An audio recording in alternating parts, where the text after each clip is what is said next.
What's up, kings and queens? It's your boy Dan from Daft Previews, and we've got 11 game slate. So you know I had to go above and beyond and give out a ton of picks for this video. I have honestly been researching for hours and hours. I am ready for bed, but I'm going to do my best to get all this out to you with the same type of energy that you used to. I'm going to give you 10 picks on this massive slate of games. So do me a favor, subscribe to the channel because you know I'm dropping heat just like this every single day. If you do like the video, be sure to give it a thumbs up. But before we get into the picks, a very quick recap on the day that was. So I went 3-on-2 on the picks yesterday, but I'll share it with you in a minute. I went 2-3 because I'm a jackass. Firstly, Cam Thomas, under first quarter points, under 6.5. We cashed that. The line moved to 5.5. Still got it done at plus money. Draymond Green, under 20.5 PRA. That was easy money as well. He still sucks. And Colin Sexton picked him to go under 5.5 assists, which cashed easy, right? Me being the greedy bastard that I am, put 10 points in that as a parlay to try to get better odds, and he only finished with 4. So I went 2-3, but the picks went 3-2. The other two losers, Keegan Murray over 2.5 3-pointers. He was 2 from 7, had the opportunities, didn't shoot well. Also took Trace Jackson Davis over 10.5 points. He barely got minutes. The one thing I failed to account for is that the Pelicans run it small, so I thought he had an advantage. But the Golden State Warriors like to play small ball as well, and they did that. He didn't get the minutes, didn't get the usage rate. Rubbish pick from me. I need to be better, and today's the day we do it. 10 picks, it's time to bounce back. Now, if that sounds interesting, let's go. So we're jumping into prop madness. If you did not know, it's the most advanced data tool you can use on the NBA. The more data it gets, the better it gets. So I'm super excited, and you should be too. If you're interested in checking out this tool, 7-day free trial in the video description below. I'm one of the only people on earth with a discount code that you can use. So sign up with the code DAFT and you'll get 25% off. Now let's talk about it. 10 different plays. The first pick I want to take you through, not necessarily a pick, just something I really wanted to talk about, and it's Jason Tatum over his point line of 27.5. Now, this is going to be one of the most popular plays on the board today, and I get it. Tatum feasted on the Pacers in the past. Banchero just dropped 50 points on them. But are you really willing to ride the Jason Tatum experience? Because the volume is going to be there, but the shot selection may not be great. I do lean to the over for sure. I just don't think I'm willing to take the bet. Maybe I'm a hater. Actually, I am. He's cringe. But I lean to his over, but I'm the one person who won't be taking this bet. I just wanted to make that clear before I see comments saying, I can't believe you didn't bet on Jason Tatum. The reason why is I don't like Jason Tatum. Regardless of how good he is, whatever type of comeback or revenge tour that he's on, I'm not buying it. It's going to be the most popular bet place, I think, and I'm not willing to do that. So I'm passing on Jason Tatum. But if we're talking about being a hater, LeBron James. I am a LeBron James hater. Not proud of it. It's just a feeling I can't shake. And in today's video, I'm looking to take the under in his points plus assists. Under 32.5 points plus assists for LeBron James. And let's talk about it. I'm a Kobe MJ guy every day of the week. I've honestly been waiting for a spot to fade him, and I think I might have found it here. Now, Bron, he's averaging 27.5 points and assists so far this season, and that includes this massive game against the Kings where he had 42. Outside of that game, he's been relatively quiet, I'd say, compared to the lines that have been set for him. He's got a tough matchup here against the Cavs, playing very well under their new coach. The Cavs, one of the best teams in the league in terms of defensive rating, although they played some pretty weak competition. The Raptors, the Pistons, the Wizards. And look, although they've played against a pretty average competition, they beat the brakes off them. They pump them when they're supposed to. So I like the way that they're playing. Bron, he's scoring a ton of his points in transition. No surprise there. But this Cleveland team, one of the best teams at limiting transition points. They limit turnovers as well. So there's not going to be too many of easy layups on the break for Bron, I don't imagine. Also, they've changed their offense. That's the biggest change that they've seen with their new coach, Kenny Atkinson, I believe. They're playing a 5-out offense. There's a whole lot of movement happening there. And I don't think LeBron's going to get to rest on defense the way he normally does in big games. I think that old-ass gas tank is going to be tested. Now, Bron has spent the last 20 years proving a lot of haters wrong, and here's his chance to make me look like an asshole in front of the 5,000 to 6,000 views that I'm expecting to get today. So if you're watching this, Bron, here's the incentive. If LeBron goes over his points plus assist line in this game, I'll PayPal one random person that subscribed and commented below anything about LeBron. I'll PayPal that person $50 if he happens to go over. So be sure to subscribe, like, and hammer the comment section. Let me know what you think about LeBron. Am I a jackass? Well, actually, you don't have to say that because I know that I am, but let me know what your thoughts are about LeBron, and you enter the giveaway if he goes over this line and I lose my bet. My next play, we're heading into the Pistons versus 76ers, and I like Kelly Oubre over 18.5 points in this game. Quite simply, no Joel Embiid, no PG, so I'm expecting to see a continued high usage rate and a lot of minutes. So the matchup is really good here for Kelly Oubre. He's over in 2 out of 3 games. He's under up against the Pacers, where he only scored 14 points. That's very easily explained. The only thing that the Pacers do well on defense is defend spot-up shooters, and that's where Kelly Oubre scores a ton of his buckets. The Pistons, they just happen to be one of the worst teams in the league at defending spot-up shooters, so I absolutely love the matchup here. Now, I did look at last season's data as well.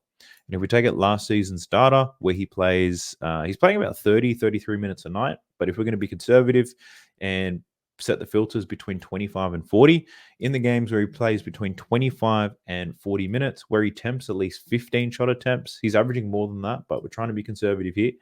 In those games, check this out. 15 out of 20 games last season when he meets this criteria, obviously without Joel Embiid, averaging 21.6 points per game. So the matchup is nice. The volume, the usage rate, the minutes, they all look like they're going to be there. So I absolutely love that. Kelly Oubre over 18.5 points.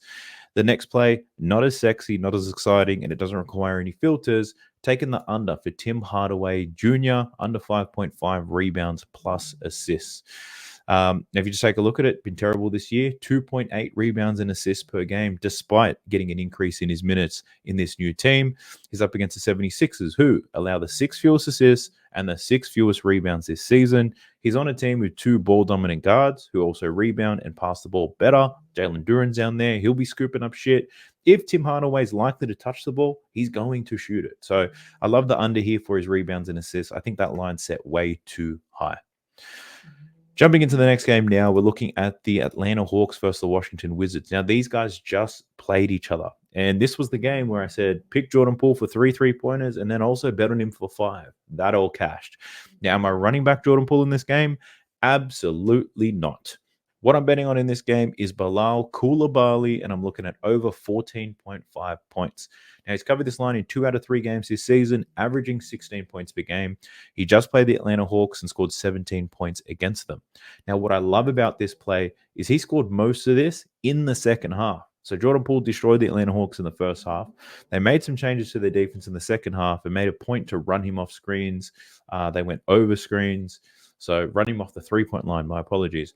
They went over screens. Dyson Daniels did a wonderful job. Jordan Poole still shot the ball 8 times in that second half, only made 2 buckets.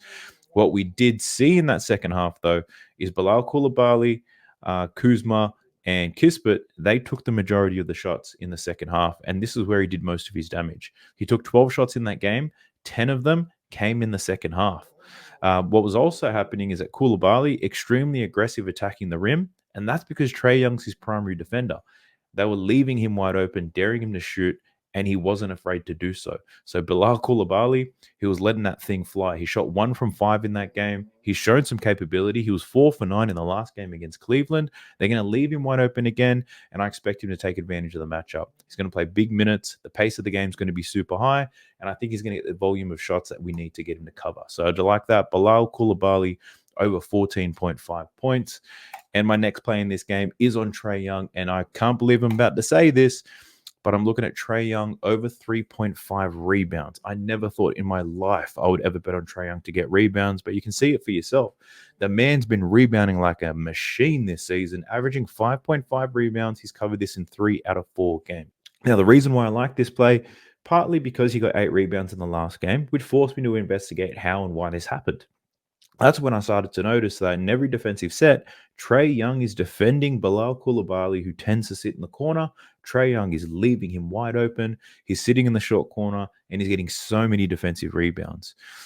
What's crazy about this is that the Washington Wizards attempt a whole lot of 3-pointers. They attempted 44 in that game. The opportunity for long rebounds is there, and if a rebound is to hit the floor, Trae Young's usually the man to get it. The Wizards also shot 47% from deep in that last game. It's extremely high. There should be some regression, and there should be more rebound opportunities here for Trae Young. So I do like Trae Young to cover that 3.5 rebounds, play a ton of minutes, and I don't expect the Wizards to shoot as well as they did in that last game. So that's my bet on Trae Young. Skipping the Knicks and the Heat game. Don't like anything in that. I know a lot of people on Karl Anthony Towns for a double-double. The odds for that are terrible. I'm not betting that at all. Looking at the next bet that I have, though, is in the Brooklyn Nets versus the Ja Morant-led Grizzlies. We're looking at Cam Thomas here. Liking the over 26.5 points. Now, I was spot on the read about his first quarter play. I did parlay him to go under his first quarter points and over his total game points. Got hooked on that one. That was like a plus 300 play too. I'm spewing, but we're going back to the well here. I like Cam Thomas to cover his points line. Now, this matchup here is absolutely excellent for Cam Thomas. Just take a look at how he scores. He scores 43% of his points above the break. He's the main pick and roll handler, gets to the free throw line, and he spots up, right? Those are the main three play types where he scores his buckets.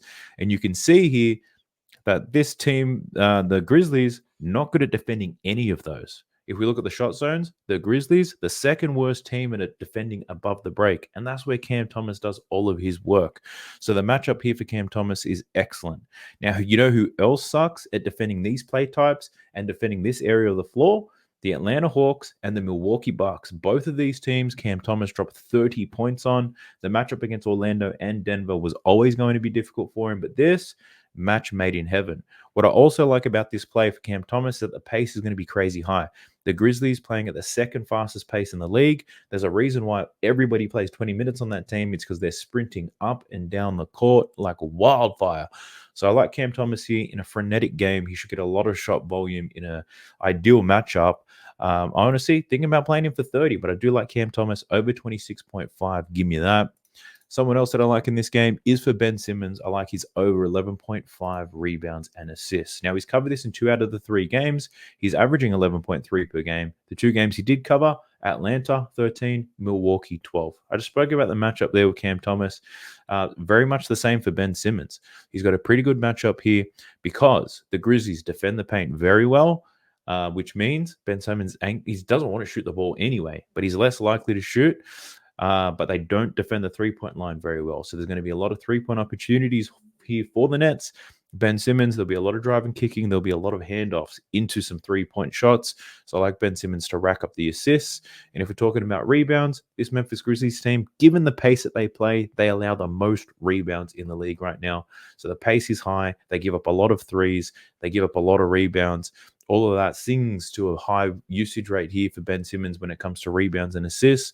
Give me that. I think the 11.5 is a little bit too low. Even if he plays 20 to 25 minutes, I do like it.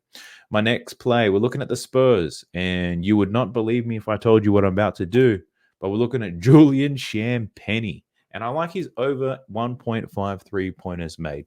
Now, I know the whole gambling community got screwed betting on Julian Champagnie last time against the Houston Rockets. But every motherfucker on the planet had a bet on him. And when that tends to happen, some people say Vegas calls. I don't know what it is, but the pressure gets to these players and they don't perform in those. But realistically, if you think about it, there was no good reason to take Champagnie in that game apart from the fact that he had 2 games prior. The matchup was awful for him against the Houston Rockets, but the matchup here against OKC is actually pretty good. Now, OKC does have an amazing defense. Their defensive rating this season is number 1 in the league. They got the best defense in the league right now. And if you look at their defensive shot zone chart, they don't allow many above the break points. They limit the mid-range. They're somewhat decent at defending the paint, but where they are weak is in the corner, which is not a bad way to play defense, I'll tell you that. Boston Celtics do something very similar. But Champagnie, I've done a deep dive into his numbers, especially the numbers shooting in the corner. Now, I looked at every single player in the league. Well, I didn't look at every single player, but I looked at the ratings and the stats to see who are the best at shooting corner threes and who takes the most. Julian Champagnie takes the 7th most corner threes in the league, and he's only playing about 25 minutes a night. He takes the 7th most corner threes in the league, and he's shooting them at a 33% clip. He's taken 18 3-pointers in 3 games, so the volume is nice. And all the Spurs players, Wemby, CP3, Harrison Barnes, Keldon Johnson, Sohan, They all have a difficult matchup when it comes to scoring the ball in this one. The Spurs don't shoot as many threes as all the other teams in the competition, but I think they're going to have to in a matchup like this. The Chicago Bulls shot 50 something 3-pointers. Josh Giddey took 6 attempts against OKC because there was no other way to get a shot up. And I think Champagnie in the corner, he'll get his opportunities, and we only need him to make 2 in this game. So Julian Champagnie over 1.53 pointers is that play. We've got 2 more to go, and I'm rattling off like I'm on meth, but here we go. Draymond Green, come here, donkey. He's got the same matchup up against the New Orleans Pelicans. We just took his under in his PRA, and believe it or not, his line still set at 20.5. And you know me, we're going back to the well. He sucked under 20.5 points, rebounds, and assists for Draymond Green. I'm taking it. I don't care who's in or who's out. I'm fading Draymond Green. I'm not a big fan of his either. He's a big LeBron fan, and I hate that about him too. So Draymond Green, I hope he gets ejected, and this is the easiest cash of the night. And even if he doesn't, I still think he goes under 20.5 points, rebounds, and assists, under in every single game. And he just had 13 against the Pels, playing close to 30 minutes. He did nothing but get a few assists that I don't even think he deserved. But anyway, Draymond Green under his PRA. That's my second last play I have to share with you. And then on to the last one. We're heading to the Blazers versus the Clippers, and I'm going with my man, James Harden. Fear the beard. It's back. And I'm looking at over 16.5. Actually, I think I got 15.5. But either one, I think is a great look. We're going over on his rebounds plus assists. Now, you can see it on his graph. He's covered in all 3 games this season. He's averaging 20 rebounds and assists per game. The matchup here with the Blazers is a good one. They play with a pretty good pace, so that you know the opportunity is going to be there. The Blazers allow the 4th most assists in the league and the 12th most rebounds. There's a whole lot of pace. Let's not overthink this. This line is too low for this version of James Harden, who's forced to carry the Clippers this season. It's as simple as that. I looked into Zubac. He doesn't have the best matchup today, even though he's been killing it. I think James Harden puts a lot of work in here. He gets a lot of rebounds, gets a lot of assists, plays a lot of minutes. He does what he has been doing for the majority of his career, and he absolutely eats up the stat sheet. So give me that. James Harden over his rebounds and assists. Now, I can guarantee you there is nobody on YouTube working as hard as I am to do the research and get these picks out to you. It's crazy. This video is going to go for less than 20 minutes, and I just spent 4 to 5 hours doing the research for you. So if you haven't already, like the video, subscribe, help me grow this channel to 11,000 subscribers. And if you want to support me and help me make the move to do this full time, I need you to sign up with my partners up here: Chalkboard, Parlay Play, Rebet, Dabble, Better, and Boom. These guys all pay me a little bit of moolah if you happen to sign up with them and make your first deposit. So please help me out and let me know in the comment section if you do. Best of luck to you, best of luck to me, best of luck to us. Let's go.